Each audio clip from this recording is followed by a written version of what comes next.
Hey friends, welcome again to another video.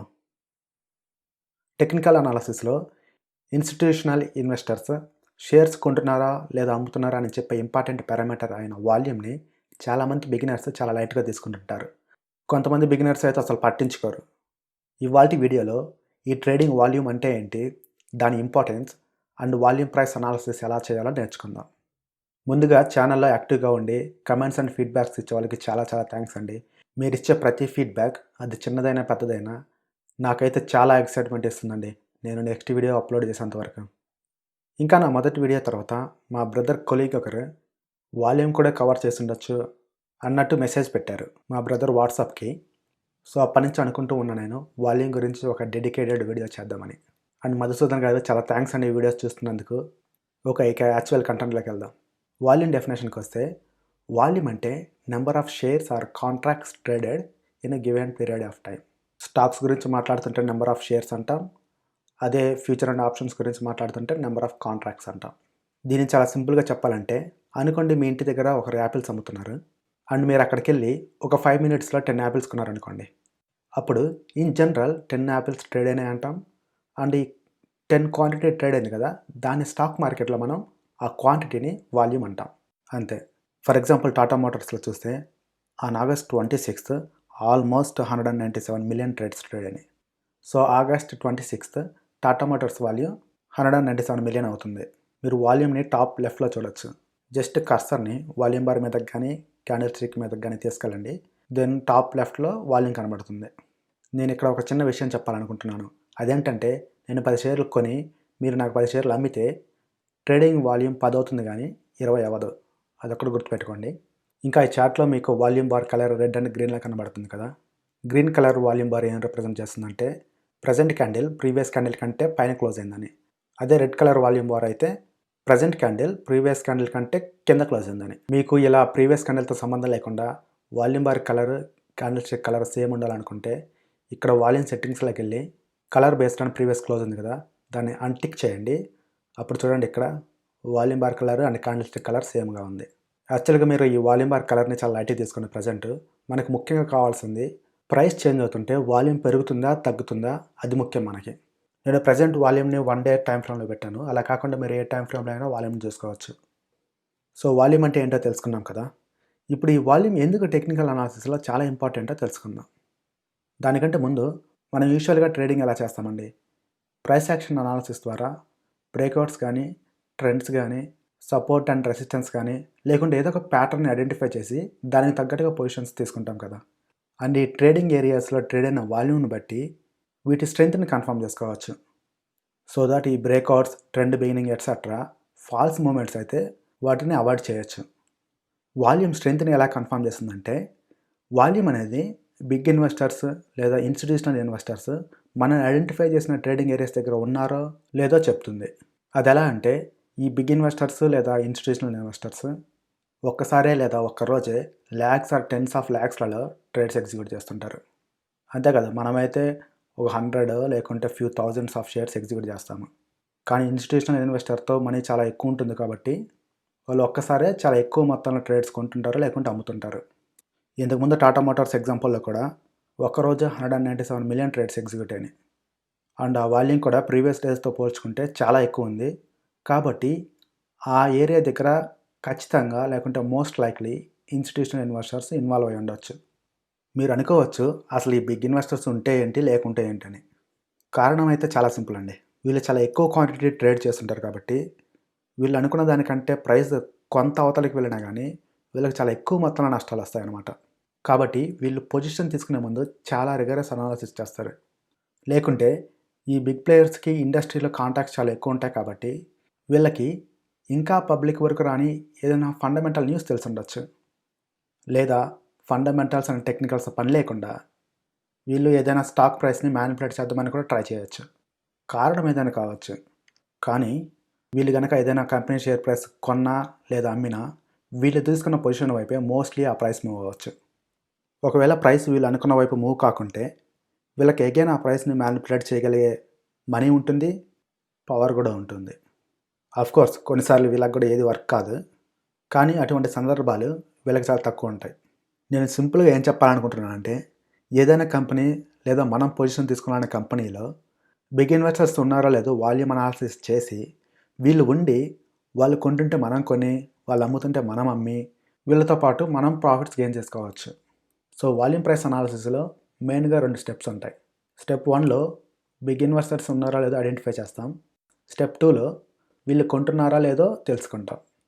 Step 1 చాలా simple అండి. మనం పొజిషన్ తీసుకోవాలనుకునే ప్లేస్ దగ్గర వాల్యూమ్ రిలేటివ్లీ హై ఉంటే అది బిగ్ ఇన్వెస్టర్స్ ఉన్నారని కన్ఫర్మ్ చేస్తుంది. స్టెప్ 2నే కొంచెం కష్టం. అంటే బిగ్ ప్లేయర్స్ ఉన్నారని ఐడెంటిఫై చేసుకున్నాక వాళ్ళు కొంటున్నారో అమ్ముతున్నారో అది చాలా ముఖ్యం. దీనికోసం బిగ్ ప్లేయర్స్ ఏదైనా కంపెనీలో ఎగ్జిట్ అండ్ ఎంట్రీ ఎలా అవుతారో దాన్ని ఎలా ఐడెంటిఫై చేయాలని మొదటిసారి చెప్పిన వాళ్ళ గురించి డిస్కస్ చేసి తర్వాత కొన్ని ప్రాక్టికల్ ఎగ్జాంపుల్స్తో ఈ స్టెప్ 2ని అర్థం చేసుకుందాం. ఓకే, ఈ బిగ్ ప్లేయర్స్ గురించి మొట్టమొదటిసారిగా హాయిల్ తన బుక్లో చెప్పారు. Game in wall street and how to play it successful అనే బుక్లో. ఇది 1898లో పబ్లిష్ అయింది, అంటే ఆల్మోస్ట్ 120 ఇయర్స్ బ్యాక్. కానీ ఇందులో ఇతను చెప్పిన ప్రిన్సిపల్స్ ఇప్పుడు కూడా వర్క్ అవుతున్నాయి. ఈ బుక్లో అరౌండ్ 90 పేజెస్ ఉన్నాయి అండ్ వర్డ్స్ కూడా చాలా సింపుల్గా ఉన్నాయి. బుక్లో హాయిల్ చెప్పిన ఎగ్జాంపుల్స్ పాతవైనా కానీ మీరు కనుక వాల్యూమ్ బేసిక్స్ లేదా బిగ్ ఇన్వెస్టర్స్ గురించి తెలుసుకోవాలనుకుంటే దీన్ని జస్ట్ 1 అవర్లో చదివేయచ్చండి. హాయిల్ బిగ్ ఇన్వెస్టర్స్ని పూల్స్ అంటారు. అండ్ వీళ్ళు స్టాక్ ప్రైస్ ఎప్పుడైతే తక్కువ ఉంటుందో అప్పుడు కొద్ది కొద్దిగా షేర్స్ని అక్యుములేట్ చేసుకుంటూ ఉంటారు. ఎప్పుడైతే షేర్ ప్రైస్ హై ఉంటుందో అప్పుడు వీళ్ళు కొద్ది కొద్దిగా డిస్ట్రిబ్యూట్ చేసుకుంటూ ఉంటారని చెప్తారు. తర్వాత 19th సెంచరీ బిగినింగ్లో రిచర్డ్ వైకాఫ్ అనే టెక్నికల్ అనాలిసిస్ట్ ఇన్స్టిట్యూషనల్ ఇన్వెస్టర్స్ యాక్టివిటీని ప్రాక్టికల్గా ఎలా ఐడెంటిఫై చేయాలో చెప్పారు. ఇంకా తన రీసెర్చ్ ద్వారా రిటైల్ ఇన్వెస్టర్స్ వాల్యూమ్ ప్రైస్ అనాలిసిస్ని యూజ్ చేసుకొని ఎలా బెనిఫిట్ పొందొచ్చు అని కొన్ని సెట్ ఆఫ్ రూల్స్ కూడా చెప్పారు. వైకాఫ్ మార్కెట్లో ఇన్స్టిట్యూషనల్ ఇన్వెస్టర్స్ యాక్టివిటీని 4 ఫేజెస్గా డివైడ్ చేశారు. Like accumulation, markup, distribution and mark down. ఈ 4 ఫేజెస్ని వైకాఫ్ మార్కెట్ సైకిల్ అని కూడా అంటాం. అక్యుములేషన్ అంటే ఈ డయాగ్రామ్లో చూపిస్తున్నట్టుగా షేర్ ప్రైస్ ఎప్పుడైతే చీప్గా ట్రేడ్ అవుతుందో అప్పుడు వీళ్ళు కొద్ది కొద్దిగా కొనే ప్రాసెస్ని అక్యుములేషన్ అంటాం. డిస్ట్రిబ్యూషన్ అంటే జస్ట్ ఆపోజిట్. ఎప్పుడైతే షేర్ ప్రైస్ హైలో ట్రేడ్ అవుతుందో అప్పుడు వీళ్ళు అమ్మేస్తుంటారు కదా, దాన్ని డిస్ట్రిబ్యూషన్ ఫేజ్ అంటాం. అండ్ అక్యుములేషన్ అండ్ డిస్ట్రిబ్యూషన్ ఫేజ్లలో షేర్ ప్రైస్ రేంజ్ బౌండ్లో ఉంటుంది, వాల్యూమ్ చాలా తక్కువ ఉంటుంది, అంటే బిలో యావరేజ్ వాల్యూమ్ ఉంటుంది. ఇంకా జనరల్గా మార్కెట్లో ఫ్లో అవుతున్న న్యూస్ మార్కెట్ ప్రైస్ని అంటే షేర్ ప్రైస్ని పెంచడానికి కానీ తగ్గించడానికి కానీ సపోర్టివ్గా ఉండదు.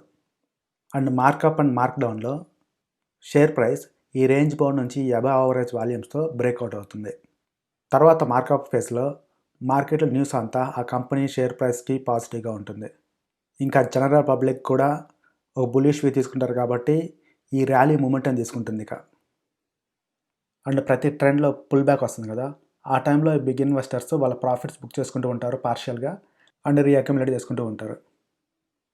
మార్క్డౌన్ ఫేజ్ కూడా ఇలానే చెప్పొచ్చు. First share price distribution range bound నుంచి బ్రేక్ డౌన్ అవుతుంది. తర్వాత రిటైల్ ఇన్వెస్టర్స్ కూడా ఆ డౌన్ ట్రెండ్లో పార్టిసిపేట్ చేసి ఆ డౌన్ ట్రెండ్ మూమెంటాన్ని పెంచుతారు. And of course lower lows దగ్గర, డౌన్ ట్రెండ్ లోవర్ లాస్ దగ్గర వీళ్ళు ప్రాఫిట్స్ బుక్ చేసుకుంటారు కాబట్టి కొంత పుల్ బ్యాక్ వస్తుంది. పుల్ బ్యాక్ వచ్చిన తర్వాత మళ్ళీ సప్లై పెరుగుతుంది కాబట్టి, అంటే వీళ్ళు మళ్ళీ డిస్ట్రిబ్యూట్ చేస్తారు కాబట్టి ఆ డౌన్ ట్రెండ్ కంటిన్యూ అవుతూ ఉంటుంది. ఇక్కడ ఒక విషయం గుర్తుపెట్టుకోండి, అదేంటంటే ఈ accumulation phase and distribution phase ఇంత క్లియర్గా ఇలా రేంజ్ బౌండ్లో కనపడకపోవచ్చు మనకు ప్రతిసారి. ఈ అక్యుములేషన్ అండ్ డిస్ట్రిబ్యూషన్ అప్ ట్రెండ్లో ఈ పుల్ బ్యాక్స్ వచ్చేటప్పుడు, లేకుంటే డౌన్ ట్రెండ్లో పుల్ బ్యాక్స్ వచ్చేటప్పుడు కూడా జరగచ్చు.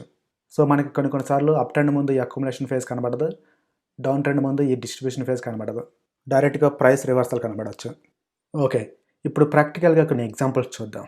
నేను ఈ ఎగ్జాంపుల్స్లలో ట్రెండ్ కంటిన్యూషన్ దగ్గర, లేదా ట్రెండ్ ఎండింగ్ దగ్గర, లేదా సపోర్ట్ అండ్ రెసిస్టెన్స్ దగ్గర ఆర్ బ్రేక్అవుట్స్ దగ్గర వాల్యూమ్ ప్రైస్ అనాలిసిస్ చేసి మనం ఎలా పొజిషన్ తీసుకోవచ్చో ఎక్స్ప్లెయిన్ చేయడానికి ట్రై చేస్తాం.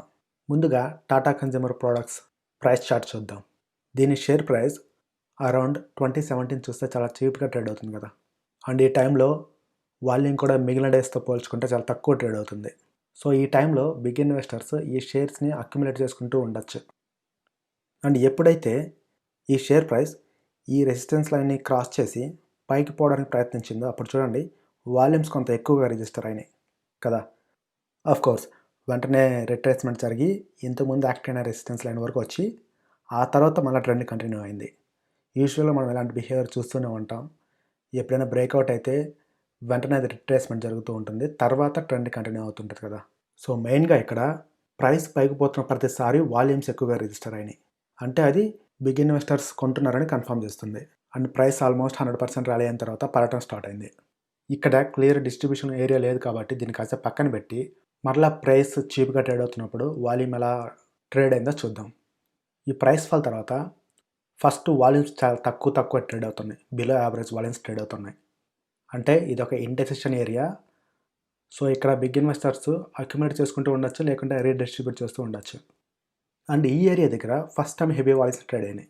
అంటే ఈ ఏరియా దగ్గర మనం ఫస్ట్ టైం అనుకోవచ్చు ఇప్పటివరకు అక్యుములేషన్ జరిగింది, వీళ్ళు మార్కప్కి రెడీగా ఉన్నారు అని. లేకుంటే ఇది ఒక ట్రాప్ కూడా అవ్వచ్చు. దీన్ని కన్ఫర్మ్ చేసుకోవడానికి మనం నెక్స్ట్ హై స్వింగ్ని చూడాలి. Next high swing with increasing volume జరిగితే అప్పుడు మనం మార్కప్ ఫేజ్ని కన్ఫర్మ్ చేసుకోవచ్చు, అంటే ట్రెండ్ని కన్ఫర్మ్ చేసుకోవచ్చు. ఇక్కడ చూడండి, ప్రతి high swing with increasing volume జరిగింది, లేదా ఈ ట్రెండ్లోని ప్రతి higher high with increasing volume జరిగింది. రిట్రేస్మెంట్ అప్పుడు బిలో యావరేజ్ వాల్యూమ్స్ ట్రేడ్ అయినాయి. అలా కాకుండా హయ్యర్ హైస్ అప్పుడు తక్కువ వాల్యూమ్స్ ట్రేడ్ అయినా కానీ, లేకుంటే రిట్రేస్మెంట్ జరుగుతున్నప్పుడు ప్రైస్ ఫాల్ అవుతున్నప్పుడు ఎక్కువ వాల్యూమ్స్ ట్రేడ్ అయినా కానీ దాని అర్థం ఈ ట్రెండ్ ఎక్కువ రోజులు ఉండదు, ఖచ్చితంగా ట్రెండ్ రివర్సల్ జరుగుతుందని. నేను ఈ volume price analysis concept explain చేయడానికి 2017లో జరిగిన ఒక ఎగ్జాంపుల్ తీసుకున్నాను. ఇప్పుడు కొన్ని రీసెంట్ ఎగ్జాంపుల్ తీసుకొని చూద్దాం. ఓకే, ఈ ఎస్బీఐ కార్డులో చూసుకుంటే చూడండి, ఇది అప్ ట్రెండ్ అండ్ ప్రతి ఒక్క హయ్యర్ హై చూడండి వాల్యూమ్ ఇంక్రీజ్ అవుతుంది.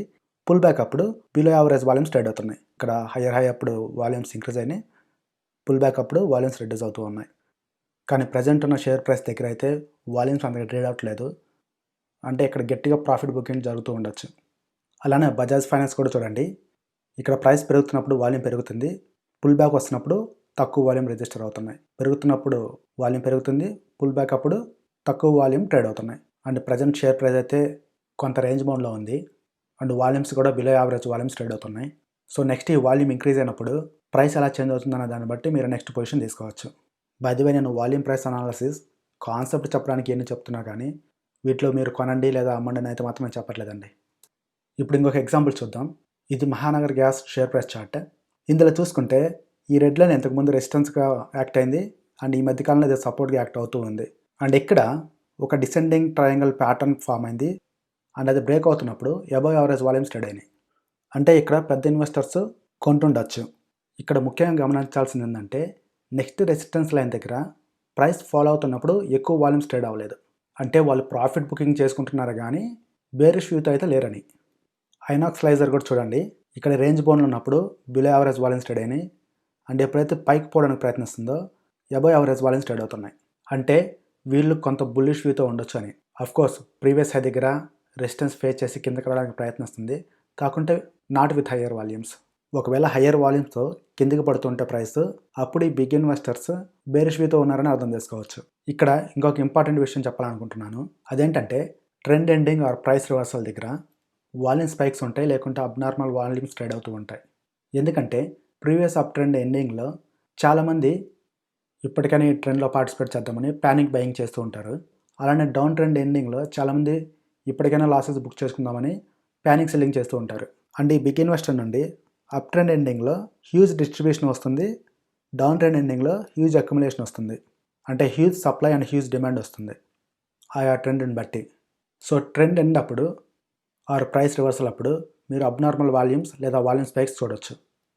దీన్ని ఇంకోలా చెప్పాలంటే ఎప్పుడైతే మీకు volume spikes or abnormal volumes కనబడుతుంటాయో మీరు అక్కడ కొంత జాగ్రత్తగా ఉండొచ్చు. ఈ కంపెనీ చూసుకుంటే ప్రతి ఒక్క ప్రైస్ రివర్సల్ లేదా ట్రెండ్ ఎండ్ దగ్గర వాల్యూమ్ స్పైక్స్ కనబడుతున్నాయి లేదా అబ్నార్మల్ వాల్యూమ్స్ కనబడుతున్నాయి.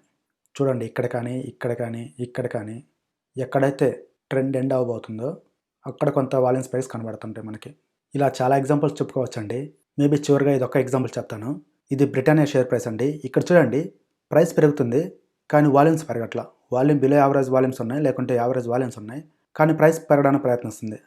అంటే ఇక్కడ బిగ్ ఇన్వెస్టర్స్ కొనట్లేదు, ఈ ట్రెండ్ మేబీ కంటిన్యూ కాకపోవచ్చు అనుకోవచ్చు. ఓకే ఫ్రెండ్స్, ఇక్కడ నేను కొన్ని పాయింట్స్ సమరైజ్ చేశాను. మీరు వీడియో పాస్ చేసి అది చదవడానికి ఒకసారి ప్రయత్నించండి. అండ్ నేను ఇంతకుముందు వీడియోస్లో చెప్పినట్లుగా టెక్నికల్ అనాలిసిస్ అనేది ప్యూర్లీ సబ్జెక్టివ్ మ్యాటర్ అండి. మీరు అంత ఎక్కువ ప్రాక్టీస్ చేస్తే మీరు అన్ని ప్రాఫిటబుల్ ట్రేడింగ్ ఏరియాస్ని ఫైండ్ అవుట్ చేయొచ్చు.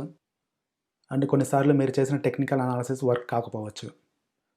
సో దట్స్ ఇట్ ఫ్రెండ్స్, ఈ వీడియో. మీకు వీడియో కనుక నచ్చినట్లయితే లైక్ చేయండి, సబ్స్క్రైబ్ చేసి పక్కన వచ్చిన బెల్ ఐకాన్ని క్లిక్ చేయండి. అలానే ఈ వీడియో మీకు తెలిసిన వాళ్ళకి ఎవరికైనా యూజ్ అవుతుంది అనుకుంటే వాళ్ళతో కూడా షేర్ చేసుకోండి friends. Thanks for watching. See you in the next video.